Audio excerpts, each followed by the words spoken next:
Hello everybody and welcome to another episode of the No Raptors No Life podcast, where we talk all things and everything Raptors basketball related. Now, for this episode, I'm going to be giving you guys a series recap of the Toronto Raptors and the Brooklyn Nets, which of course the Raptors won in a sweep, winning 4-0.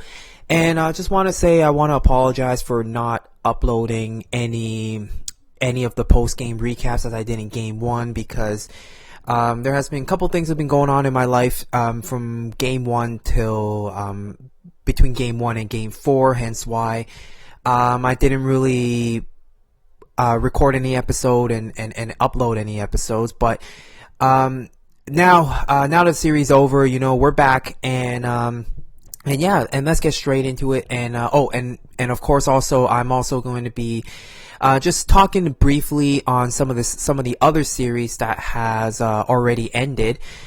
So getting into the series now, after Game 1, we won in a very convincing fashion. Of course, if you remember, the Nets had that crazy third quarter run, but then, fourth quarter, the Raptors kind of woke up and just put the Nets to sleep. But then Game 2 was a completely different story. The Nets were a little bit motivated.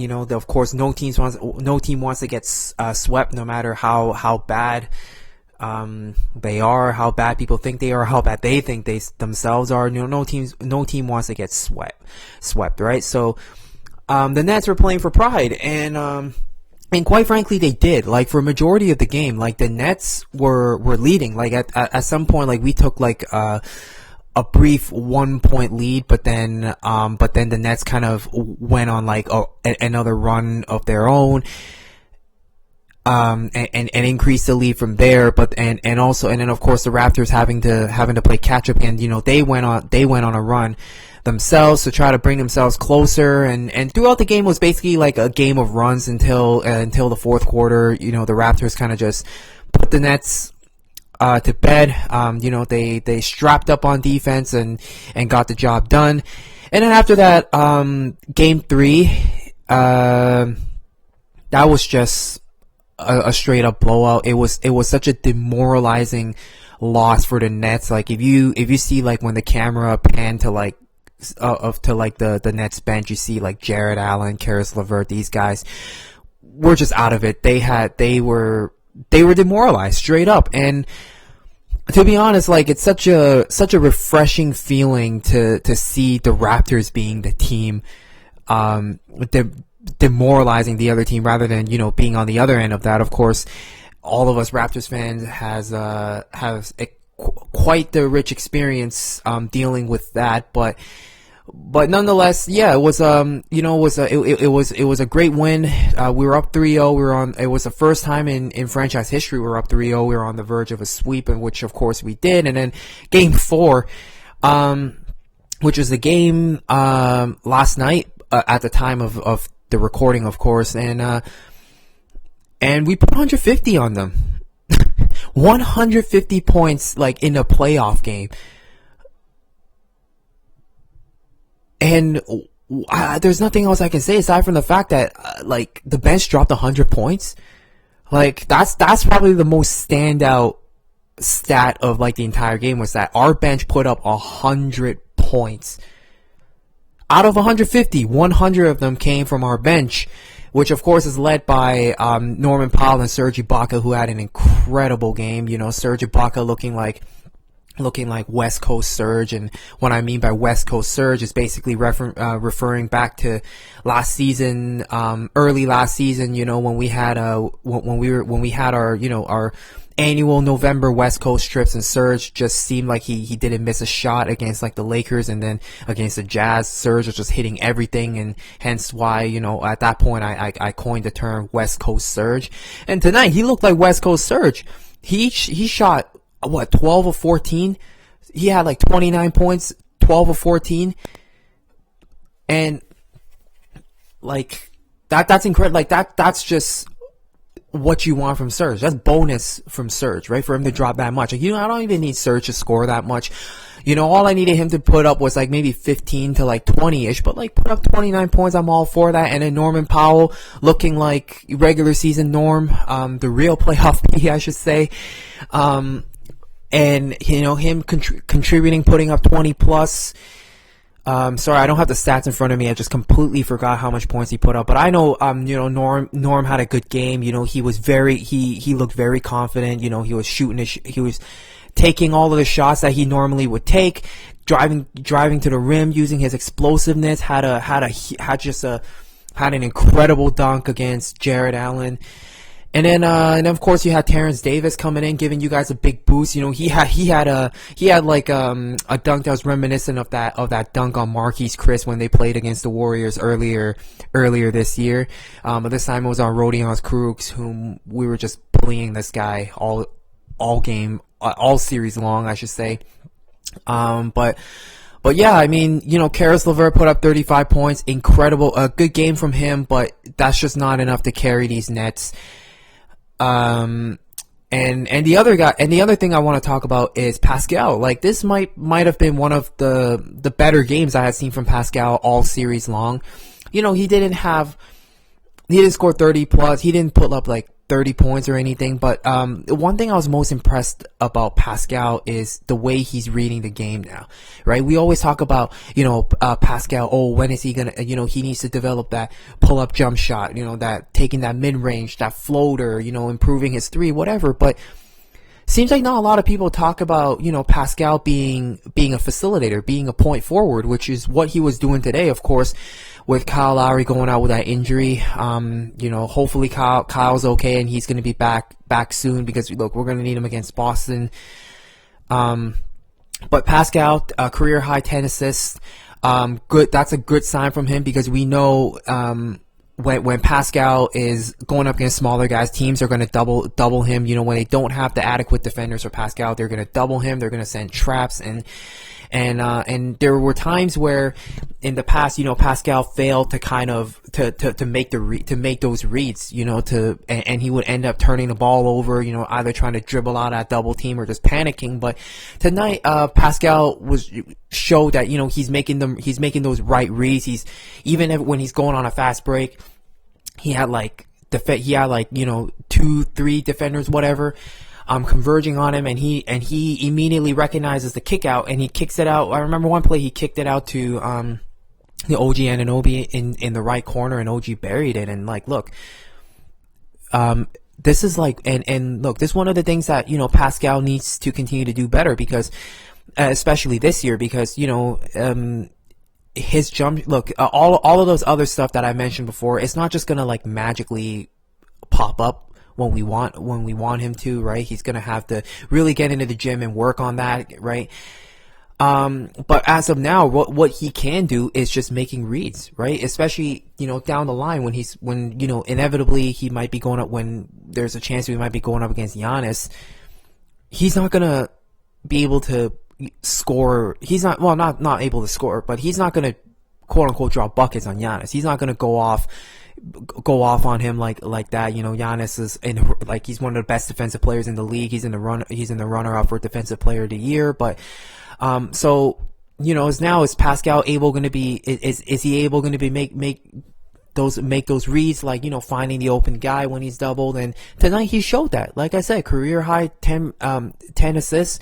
Great sign from Pascal. And early on, at the start of the game, he had Jared Allen on him, and Pascal did a little handle and just pulled up right in his face. And that's also one of the things that I've always wished to see Pascal do more, even if he doesn't necessarily have that in his arsenal at the moment. Like, sometimes, when teams are giving you that, just do it. Just hit those shots, right? Just take it. Who knows? They'll fall, they'll not fall, because his shooting mechanics are there. The way he shoots the ball, it's there. But it's just a matter of confidence and if he's willing to take it. But yeah, other than that, honestly, not much to talk about from this series. It was a sweep, first ever franchise sweep. Great to see finally to be on the other side of a sweep. On to the other series. The other series I kind of want to talk about is Boston, Philly, which my predictions I got completely, which I got wrong. I think I chose Boston winning in 5, winning 4-1. But of course they ended up sweeping Philly in convincing fashion, right? And I know what Boston is capable of. We all know what they're capable of. So I'm not going to spend too much time talking about the Celtics. But Philly, on the other hand, they my friend texted me the other day, and he's like, you know what? I kind of feel bad for Philly. Like, they're in a dark place right now. And it's kind of true. They are in a dark place. Like, look, let's look at everything that they have worked towards, right? Like the whole trust the process thing, winning 10 games, just stinking it up. Joel Embiid being injured his first 2 years in the league, and then when Embiid was when him and Simmons were finally healthy and able to go on the floor together, the deep playoff runs were certainly like a reality for them. And then last year, of course, bringing in Jimmy Butler, JJ Redick, and Tobias Harris, it looked like a win. It definitely looked like a win now move to go win for a championship. Of course, they ended up losing in the second round. But you just combine all of that to get to this point that they're now finishing 6th and getting swept in the first round, right? How disappointing that is. And let's not forget, I remember all of this at the beginning of the year, the amount of hype that this Philly team got from all of these analysts from America talking about how this Philly team is ready. They're ready to challenge the title. They're going to be one of the elite teams in the NBA and all that.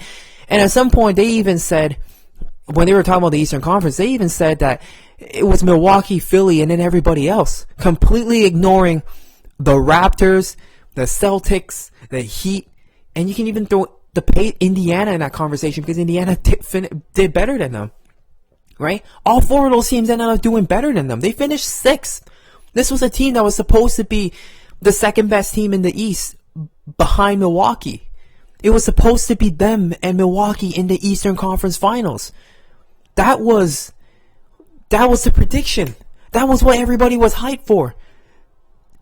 Philly Bucks, the Sixers and the Bucks, right? That's what it's going to be. No other team, all the other teams, we're just going to ignore them. But look at them now. They finished 6th and they got swept in the first round. Swept, right? After everybody thinking that, that a year ago that they were going to win the championship, that they were 4 bounces away from a championship, which honestly I think is kind of bullshit because nothing is set in stone. Just because, the Raptors won doesn't mean that won the way they did, doesn't mean that that Philly was automatically going to be the champions, right? After that series, right? It was not like set in stone that whoever was the winner of that series was going to go. Like, how do you know? How do we know that they were going to beat the Bucks? How do we know that they were going to beat the Warriors, right? Like, anything was possible. Any scenario could have happened. It's all what ifs. And then, a year later, they look at them now, right? The offseason moves, they did, quite frankly, like, I never understood the hype for this Philly team since the start of the year. They lost arguably their most impactful playoff performer in Jimmy Butler. And nobody ever talks about that. Oh, they brought in Al Horford, Josh Richardson. This is a big team. They're going to be a matchup nightmare for everybody else, but look at what happened. They paid Al Horford. They were paying Al Horford a ridiculous amount of money to play out of position and to be a backup center. What was the logic in bringing in somebody like Al Horford? What was the logic of paying Tobias Harris and not trying their best in keeping Jimmy Butler? Yeah, Jimmy wanted to go. It seemed like, it was his choice that he wanted to go to Miami, but you couldn't have done something. You couldn't have done something to keep Jimmy happy, to keep him around Philadelphia, kind of do whatever he wants. Like, let's not forget that whole 7-game series against the Raptors was mostly Jimmy Butler doing the damage. It was not Ben Simmons. Ben Simmons was practically a no-show. It was not Joel Embiid except for that one game, that game 3, right? Of course, we all remember the airplane game. It was Jimmy Butler and JJ Redick there, hitting the shots when the team needs him to hit those shots. So they didn't only lose, a closer in Jimmy Butler. They lost a guy with a killer mentality in Jimmy Butler. And they never replaced him at all this year when he left. So, Philly kind of did what they were what they were maybe kind of expected to be. Right? And yeah, I know, Ben Simmons wasn't here. Ben Simmons definitely would have definitely be a major factor being, that a big perimeter defensive presence for them, but I don't think Ben Simmons was the deciding factor of the sweep. Philly didn't even make it competitive. So, Philly, they got, their head office, they got a lot of figuring out to do. Brett Brown is gone. I'd be surprised if he stayed. I think he's completely lost the dressing room. He's completely lost the locker room.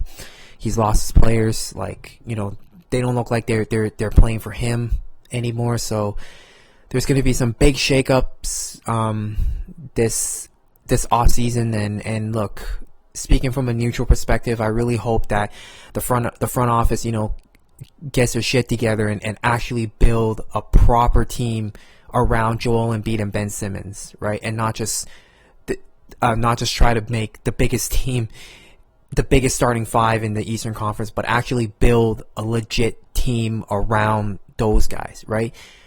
And of course for Ben Simmons to just, shoot the ball, just shoot the damn ball, right? But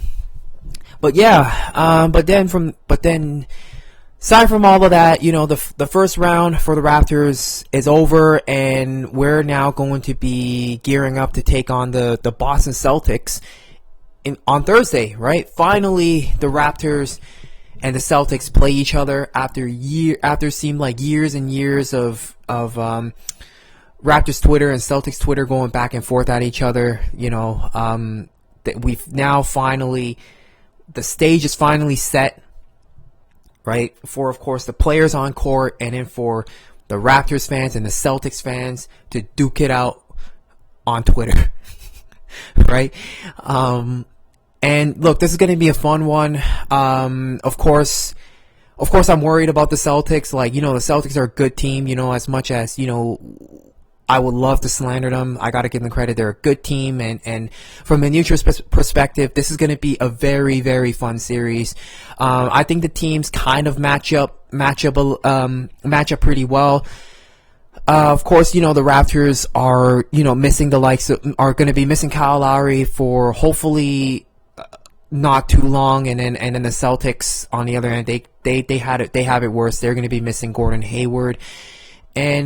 And for Boston, missing Gordon Hayward, that's going to be big. That's going to be a big loss for them, because I thought, having Gordon Hayward in there was really good. Losing Gordon Hayward was really that.